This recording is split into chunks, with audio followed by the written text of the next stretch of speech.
Hello everyone, ಎಲ್ಲರಿಗೂ ನಮಸ್ಕಾರ. Welcome back to our channel VS info kitchen.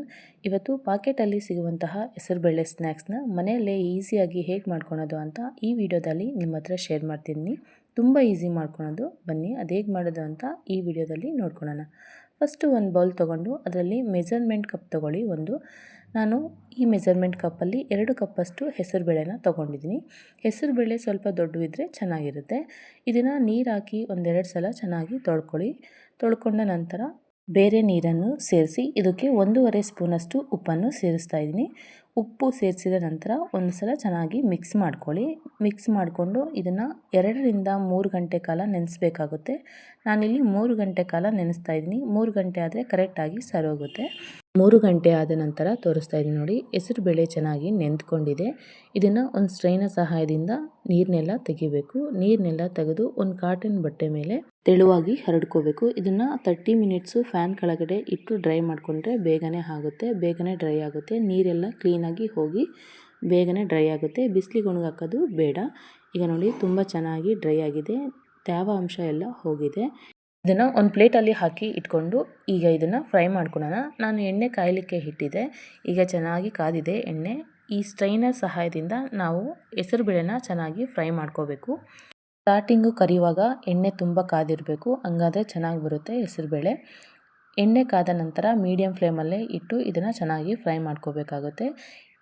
ಹೆಸರುಬೇಳೆ ಬೆಂದಿದೆಯಾ ಇಲ್ಲ ಅಂತ ನೋಡ್ಕೊಳಕ್ಕೆ ಈ ಬಬಲ್ಸ್ ಎಲ್ಲ ಕ್ಲೀನಾಗಿ ಹೋಗಬೇಕು. ಆಗ ಮಾತ್ರ ಹೆಸರುಬೇಳೆ ಚೆನ್ನಾಗಿ ಫ್ರೈ ಆಗಿರುತ್ತೆ. ಮಧ್ಯದಲ್ಲಿ ಒಂದು ಚೌಟಿಯಿಂದ ಈ ಥರ ಮಿಕ್ಸ್ ಮಾಡ್ಕೊತಾ ಇದ್ದರೆ ಈವನ್ನಾಗಿ ಎಲ್ಲ ಫ್ರೈ ಆಗುತ್ತೆ. ನೀವು ಡೈರೆಕ್ಟಾಗಿ ಅದರಲ್ಲೇ ಹಾಕಿ ಫ್ರೈ ಮಾಡ್ಕೋಬೋದು. ಹೆಸರುಬೇಳೆನ ತೆಗೆಯುವಾಗ ಕಷ್ಟ ಆಗುತ್ತೆ, ಅದರಿಂದ ಈ ಸ್ಟ್ರೈನರಲ್ಲಾದರೆ ಈಸಿಯಾಗಿ ಮಾಡ್ಕೋಬೋದು. ಬಬಲ್ಸ್ ಎಲ್ಲ ಹೋಗಿ ಈವನ್ನಾಗಿ ಫ್ರೈ ಆಗಿದೆ ಹೆಸರುಬೇಳೆ. ನಾವು ಹಿಂಗೆ ಅಲ್ಲಾಡಿಸ್ಬೇಕಾದ್ರೆ ಕ್ರಿಸ್ಪಿ ಸೌಂಡ್ ಬರುತ್ತೆ, ಅಲ್ಲಿವರೆಗೂ ನಾವು ಫ್ರೈ ಮಾಡ್ಕೋಬೇಕಾಗುತ್ತೆ. ಈಗ ಒಂದು ಬೌಲಲ್ಲಿ ಟಿಶ್ಯೂ ಪೇಪರ್ನ ಹಾಕಿ ಈ ಹೆಸರುಬೇಳೆನ ಒಂದು ಬೌಲಲ್ಲಿ ಹಾಕಿ ಇಟ್ಕೊಳ್ಳಿ. ನಾನು ಇದೇ ಥರ ಎಲ್ಲನೂ ಫ್ರೈ ಮಾಡಿ ಇಟ್ಕೊಂಡಿದ್ದೀನಿ. ಈಗ ಹಾಕಿರುವಂತಹ ಟಿಶ್ಯೂ ಪೇಪರ್ನ ತೆಗೆದು ಬೇರೆ ಒಂದು ಹೊಸ ಟಿಶ್ಯೂ ಪೇಪರ್ನ ತೊಗೊಂಡು ಅದರಲ್ಲಿರುವಂತಹ ಎಕ್ಸ್ಟ್ರಾ ಆಯಿಲ್ನೆಲ್ಲ ತೆಗಿಬೇಕು. ಈಸಿಯಾಗಿ ನಾವು ಈ ಥರ ಮಾಡೋದ್ರಿಂದ ಅದರಲ್ಲಿರುವಂತಹ ಎಕ್ಸ್ಟ್ರಾ ಆಯಿಲೆಲ್ಲ ಬಂದ್ಬಿಡುತ್ತೆ. ನಾನಿಲ್ಲಿ ರುಚಿಗೆ ತಕ್ಕಷ್ಟು ಉಪ್ಪನ್ನ ಹಾಕಿ ಮಿಕ್ಸ್ ಮಾಡ್ಕೊತಾ ಇದ್ದೀನಿ. ಈಗ ಒಂದು ಅರ್ಧ ಸ್ಪೂನಷ್ಟು ಚಾಟ್ ಮಸಾಲನ ಕೂಡ ಹಾಕ್ತಾಯಿದ್ದೀನಿ. ನಿಮಗೆ ಬೇಕು ಅಂದರೆ ಖಾರ ಕೂಡ ಹಾಕ್ಕೊಬೋದು. ನಿಮಗೆ ಖಾರ ಎಷ್ಟು ಬೇಕೋ ಅಷ್ಟು ನೋಡಿ ಹಾಕ್ಕೊಳ್ಳಿ, ತುಂಬ ಚೆನ್ನಾಗಿರುತ್ತೆ.